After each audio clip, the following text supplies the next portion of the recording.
through some of my questions, and towards the end, we are getting questions from clients also. If you don't mind, we'll, pose them to you also.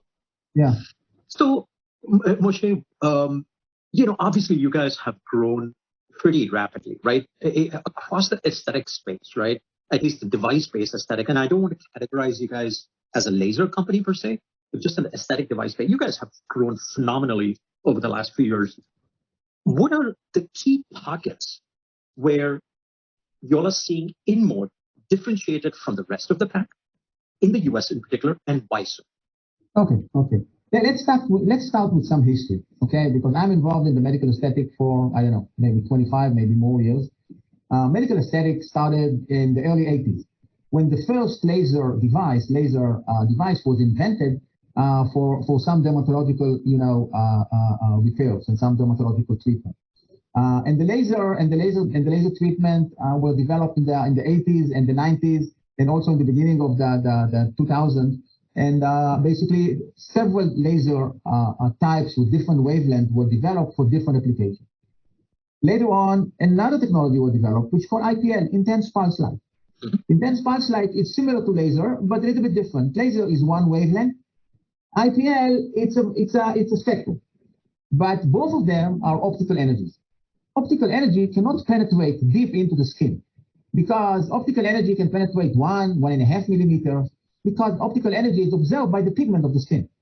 And therefore, laser and IPL can be used for hair removal, for skin rejuvenation, for pigmented lesion, some of vascular lesion, maybe treatment of acne, everything which is topical on the skin. But, 15 years ago, or I would say even 20 years ago, people started to look for another level of treatment, which is body and face reshaping. So in order to do reshaping, you have to go to the subdermal fat.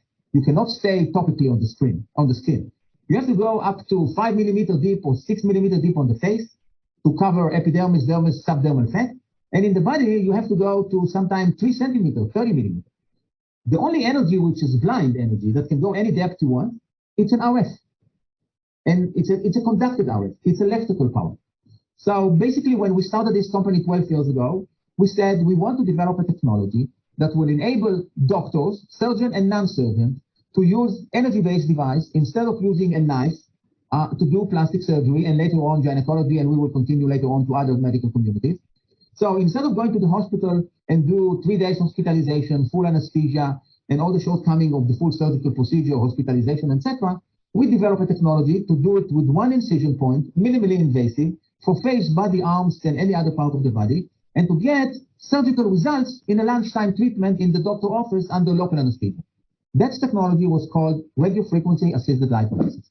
So this technology was developed by us, basically was invented by us, and we protected the technology inside out, 3 levels: technology, method, design. And we developed later on. We developed more applications and more technologies based on the same technology, which is a bipolar RF technology. Now I want to explain. We did not invent RF. RF is known in electrosurgical for many years. I would say, 60, 70, 80 years. Okay?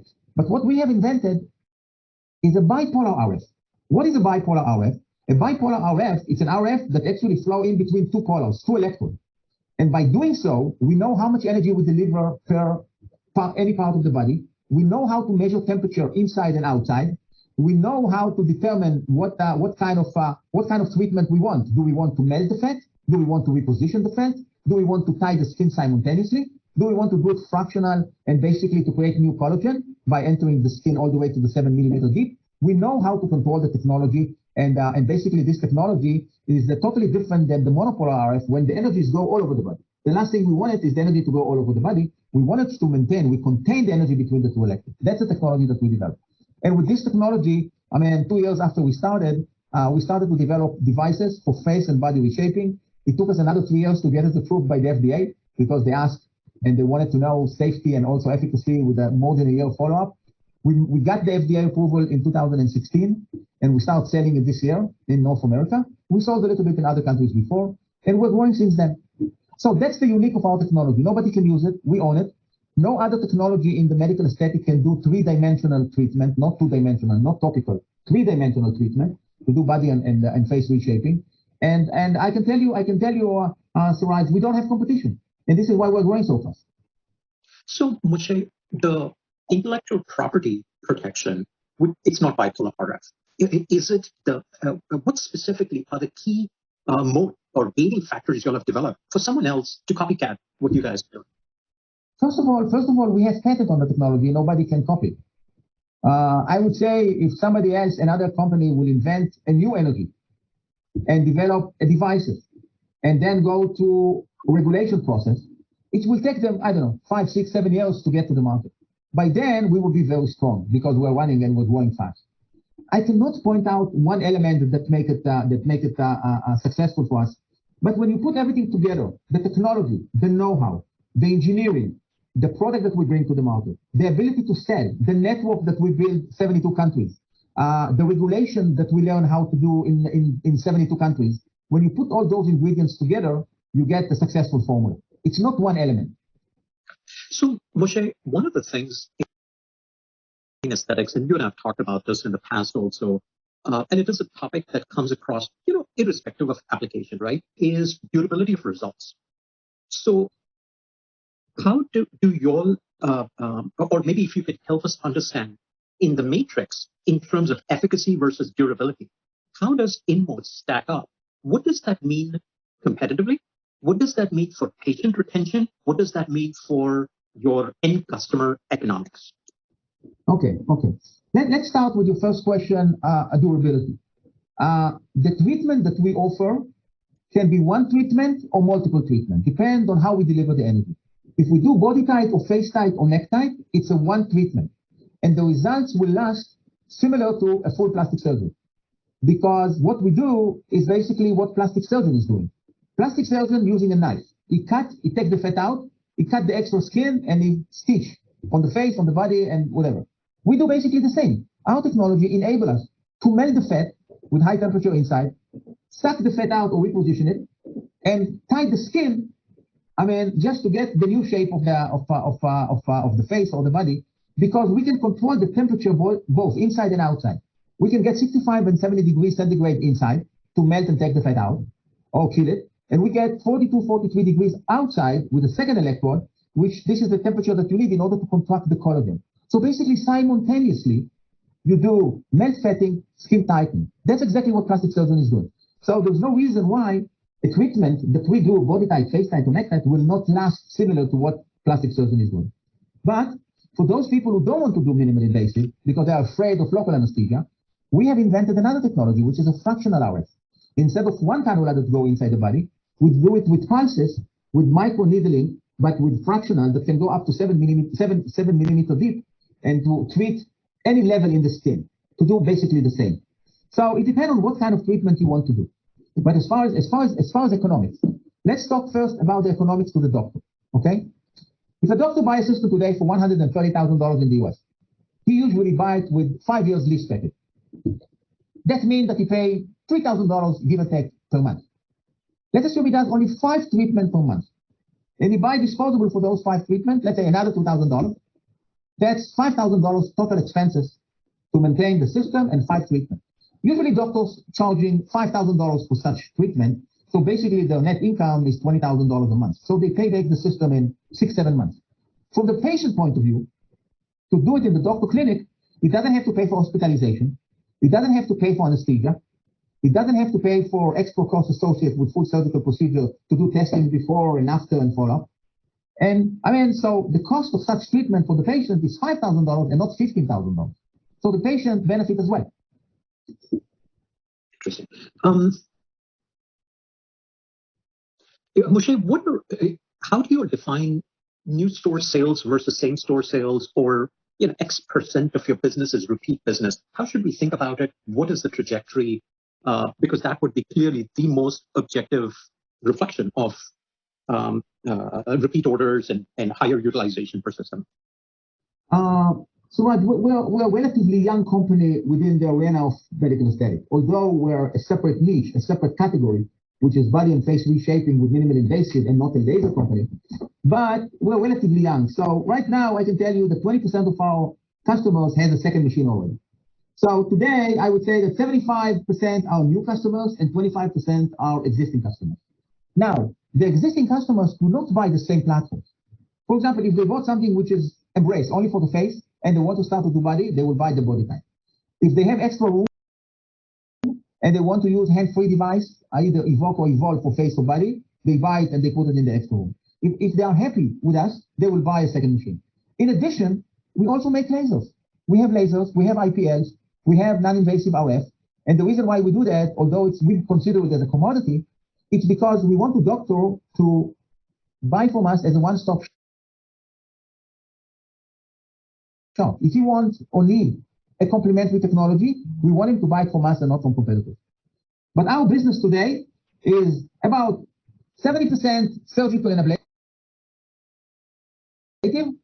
20% hand-free, and only 10% all the rest.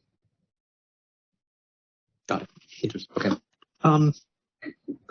Moshe, I'd love to go into one of the topics that is coming up frequently across a number of companies is that of just the geopolitical and inflationary environment. But before we go there, Moshe, and I know this is not an exact question, but I'll still pose it.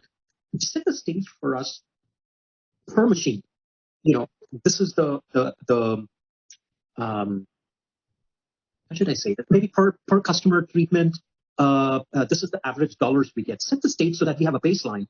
And I'd love for you to walk us through, just the inflationary environment, especially the U.S. Right? We are seeing inflation go through the roof, whether it's gas prices, basic commodities, whatnot. And this is, for the most part, a cash pay procedure. So I'd love to understand, one, here is where the basis is, or at least where the baseline is. And this is where you are seeing and adapting to the current inflationary or the retail inflationary environment.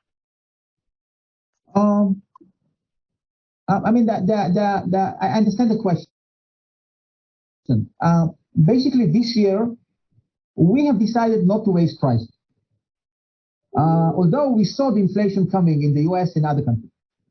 And the reason for that is because, we have 85 gross margin, which is a very high number compared to our competitors, okay? And our selling prices are quite high compared to laser and others. You can buy the best laser platforms today for $75,000. So most of them are below that. And we sell in the US for $120, $130, and sometimes $140, okay? So, and we also enjoy what I call economies of scale because we have a very high bargaining power when we manufacture 1,500 systems per quarter compared to 500 systems per quarter. And we managed to establish a network of suppliers. We have at least 3 suppliers per every component and every subassembly, and we're manufacturers in Israel. And the inflation in Israel is relatively low. So I think all this gives us some advantage vis-a-vis companies in the US who are suffering from high cost and high inflation. And therefore we wanted to make it, even with all the inflation, to make it easier for doctors to buy. And even in 2021, we maintained the 85% gross margin. We did not, all the issues with the supply chain, with all the issues of the supply chain, we managed to deliver every system within 10 days of getting the order. So we're in a good shape. Well, if the inflation in the US will continue to go 7-8%, then we have to react as well.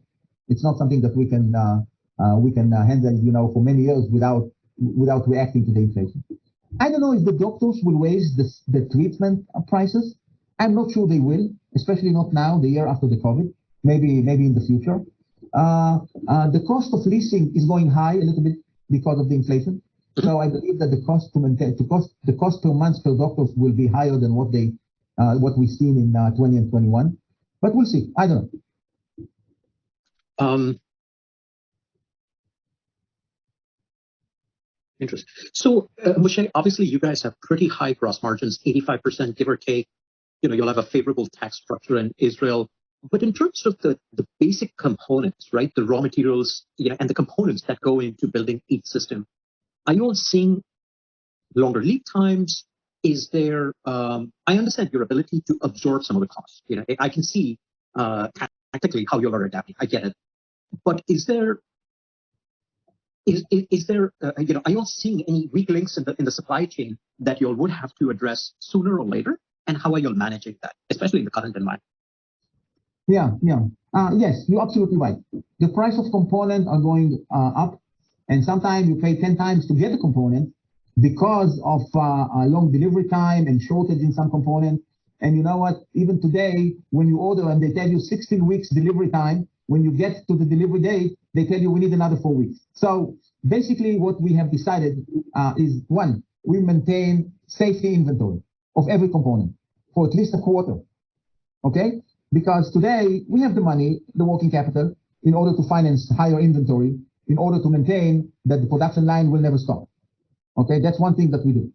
Second, as I said before, we have 3 suppliers of every component, and we negotiate with each one of them before we decide how to buy and from whom. And sometimes we split their order between them in order to maintain 3 suppliers happy.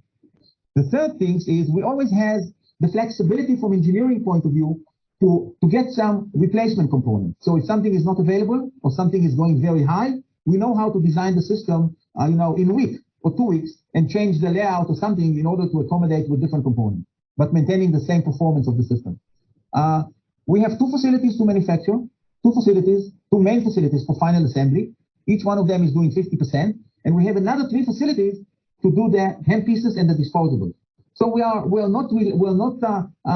nobody can tell us, like, hey, from next week we want 20% up on every price. We know how we build the manufacturing and the logistics and the supply chain infrastructure in a way that we can maintain.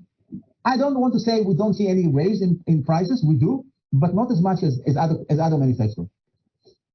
Got it. Moshe, I'm going to go on to some client questions so that we don't run out of time. You want to look those up here? Maybe remind us, how do credit terms look like currently, and are they changing? How do what?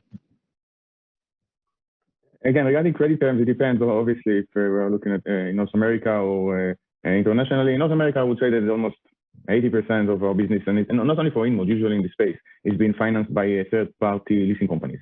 So we get paid upfront at the time of shipment. These are usually 5 years lease for the customers. Regarding to distributors, it's varied between 30 days to a few months, depends on the distributor. Okay. So 3 questions, Moshe. Let me just read them out directly. So first one, please update Empower and ophthalmology progress. The Empower, we launched the Empower in the last quarter of 2021. So we have only 1 full quarter so far. And what we see is very encouraging. And therefore, based on that, we gave a guidance of $20 million of Empower system or women health, let's call it a category of women health, in 2022, and we will maintain it. As far as the Envision for ophthalmology, the system is ready. It's already approved by the FDA, but we have decided not to launch it in the first quarter because of all the issues around the world and delayed it to the second quarter. If the COVID if we are facing right now another wave of COVID, which we see in some countries started, then we'll think together when and how. We don't want to make the same mistake we did in the beginning of 2020, when in January we spent fortune to launch the Evoke, and 1 month later everything stopped and we lost it. So we want to be very careful with the time of the launching of the Envision, and we will do it right. It probably will be on the second quarter of 2022. Another question, Moshe, and I'll remove most of it because it looks like you've answered of another client, but I'll ask one subpart. It says, where do you see Empower annual sales in 2023 to 2025? I mean, that's that we don't release any guidance above 1 year. Moshe, can you please talk about Apex Medical and compare products and recent FDA warning yesterday? Okay. Yeah, I'm fully familiar with this technology. It's a plasma technology. The basic problem with this technology is the inability to measure temperature and impedance. So temperature can go up, 10 centigrade in 2 seconds, and they cannot control it. And therefore, I assume, and I told them that, but their technology is dangerous. I assume what happened is that the FDA received many complaints from doctors and patients on adverse effect using this treatment and using this technology. And this is the reason why they released the warning letter. With our system, we have some safety feature built in, like temperature control, impedance control. Whenever the temperature go above the setup temperature, the system will stop. Whenever the impedance will go above the setup or the protocol, the system will stop automatically. We measure temperature every 1 millisecond. That means thousand times per second. So I believe that our system and our technology are much safer than J Plasma. They recently, by the way, released a publication summarizing, not they released, the doctor released a publication summarizing the study they did on the face with their technology, with a new handpiece, which was 55 patients, and the article said that they had 255 adverse effects, which means 5 adverse effects per patient. I don't know how they publish it, but probably they cannot stop the doctor after he did the study. So J-plasma technology does not compete with it. We believe we have a better safety and better efficacy. Moshe, last one from my side. We are coming up on time.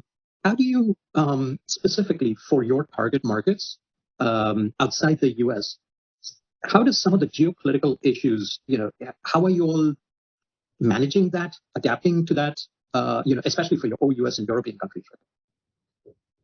I mean, you mean, for example, the war between Russia and Ukraine? What do you mean by? Yeah. Listen, right now,